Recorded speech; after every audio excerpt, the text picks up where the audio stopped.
Hello and welcome to the new series of Drishti IAS. The Supreme Court has upheld the note ban or the demonetization policy of 2016, saying that there is no fundamental flaw in the process in which it happened, but there was a dissenting judge. The judge, who is said to become the first woman CGI if everything goes well. We are going to discuss the verdict along with the concept and history of demonetization in India, the impact as well as other important facets of it. This is important from the perspective of preliminary examination as well as from the perspective of GS Mains Paper 2nd as well as 3rd. Let us move ahead with the topics that we are going to discuss. Supreme Court rejects petition challenging demonetization, saying decision making is not flawed. Now, first of all, let us talk about demonetization. The demonetization that is in question today is the demonetization of 2016. 8th November 2016 is the date which was questioned. Date as in the policy of this year was questioned. When rupees 500 and rupees 1000 notes were withdrawn from the economic system, and this is an act of stripping a currency unit of its status as legal tender. Any paper right now that we have with us, supposedly 500 rupee note, why is it accepted all over the country and the world? Because the government backs it as a legal tender. But if it tends to lose its status, it will be no longer in use. That is what has happened.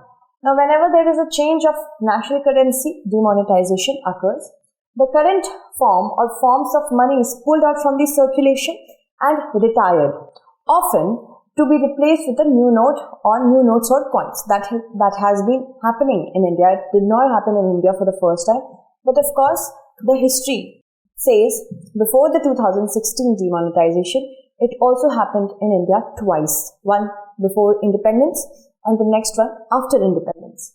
12th January 1946 was the first demonetization in Indian history, when rupees 1000, rupees 5000 and rupees 10,000 notes were taken out of circulation. 10,000 is the highest denomination note that was ever printed by the RBI. It was introduced in 1938.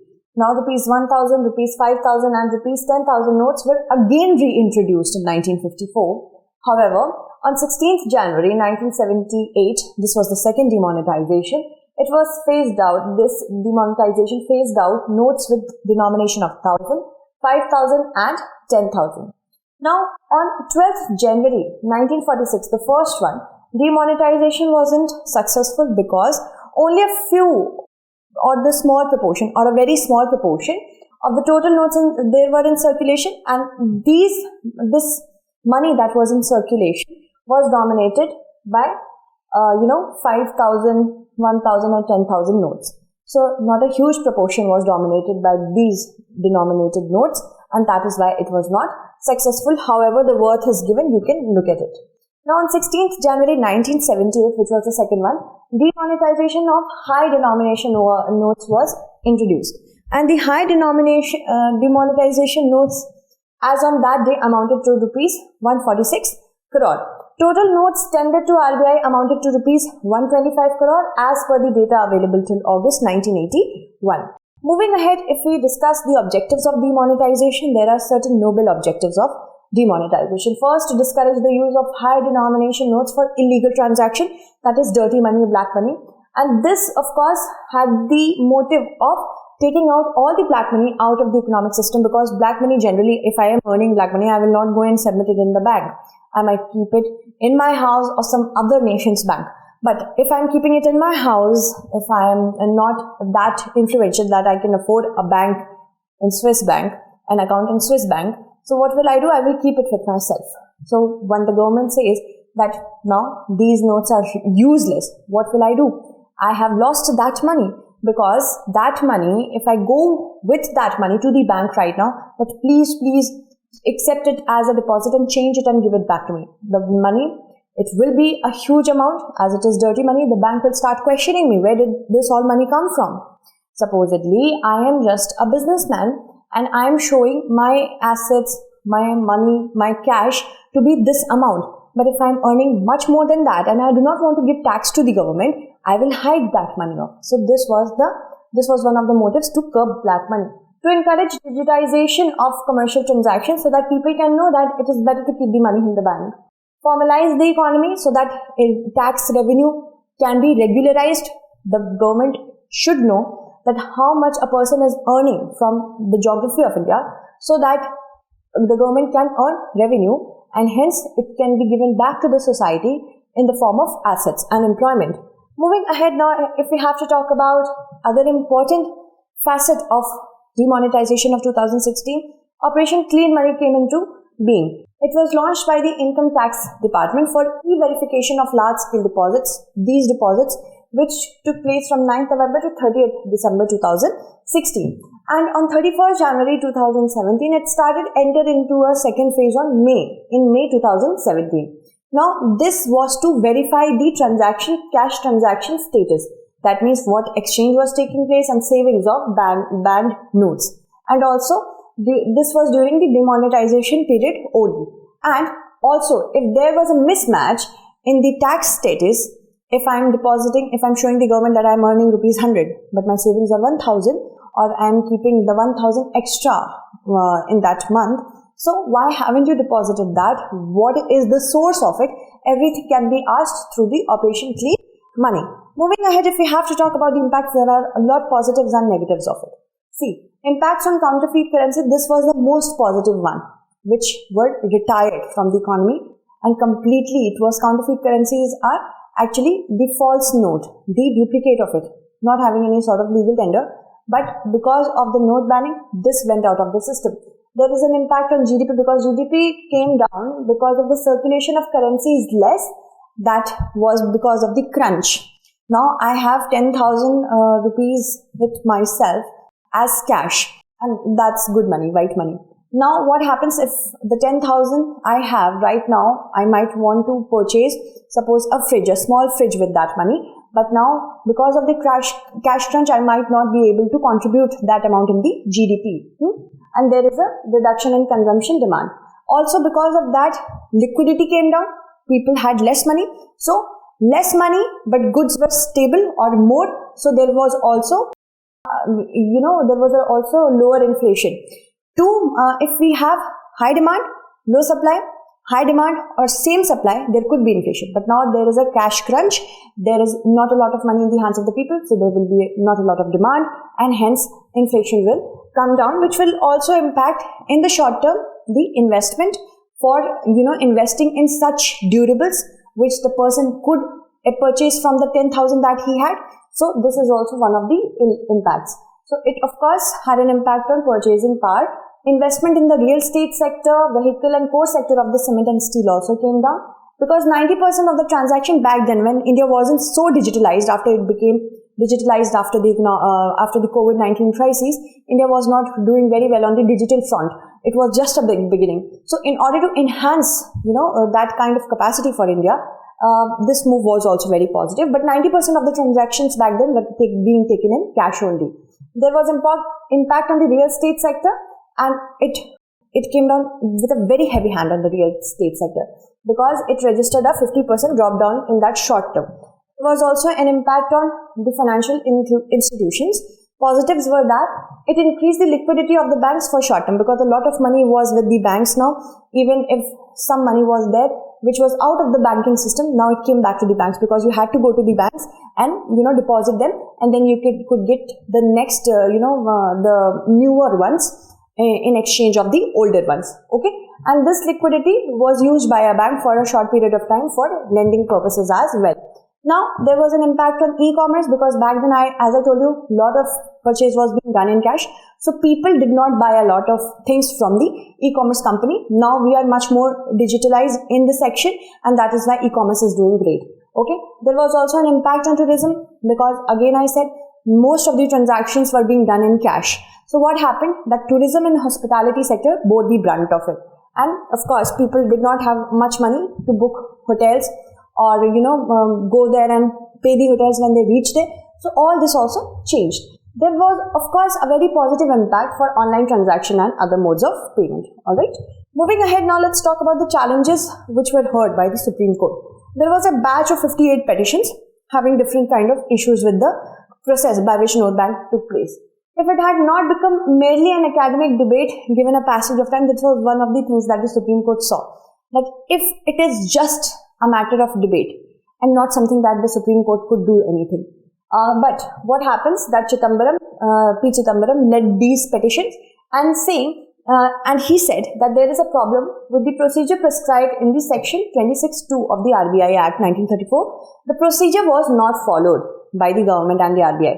Let's see what this section says. Section 26 clause 2 of the Act states that on recommendations of the RBI, the central board of the RBI, the central government may by notification in the Gazette of India declare that with effect from such date, any series of banknotes of any denomination shall cease to be legal tender, save at such office or agency of the bank and to such extent as may be specified in the notification. Two things that we can take out from here, that the recommendation should come from the central board of the RBI and not the central government. But the 2016 note ban was actually, it came from the central government. The recommendation was given by the central government rather than the central board of the RBI. First that. Secondly, the government did not provide any sort of notification in the Gazette, okay, mentioning that this denomination of note or these denomination of notes shall cease to be legal tender. So these were the two issues that were flagged by the petitions and the group led by P. Chidambaram. Now another problem was that the government withheld documents related to decision-making process, and it raised doubts about whether the quorum as required for the RBI Central Board meeting was met or not. So these were the many challenges. Okay, moving ahead now, let's talk about how did the government and RBI react to these challenges. Senior advocate Jaideep Gupta, representing the RBI, said that the section doesn't talk about the process of initiation. First was that it only says that the process will not end without the last two steps which have been outlined in it. On the argument about previous demonetization decisions, Jaideep Gupta said that the RBI had not agreed to the proposals following which the earlier government made the law. He was talking about the earlier decision of 1978. That RBI did not say anything. RBI was not in favor of it also, but the government came up with a law back then. And he also denied that any documents were withheld from the court. Everything was given to the court. The central bank, the RBI, also pointed out that the quorum which has been given under the RBI general regulations was met during the central board meeting. And because RBI governor, 2 deputy governors were there, and 5 directors who were nominated under the provisions of the RBI Act were also present. Okay. Then in November last year, I'm sorry for this, it is last year, 2022, the government told the apex court that it began consultations with the Reserve Bank. So everything was done. Nothing was left out from the government side. But the dissenting judge made certain points which makes us ponder about the process.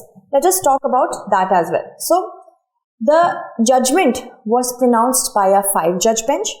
Majority, that is 4 out of 5, upheld the process and they could not think of any flaw in the entire process.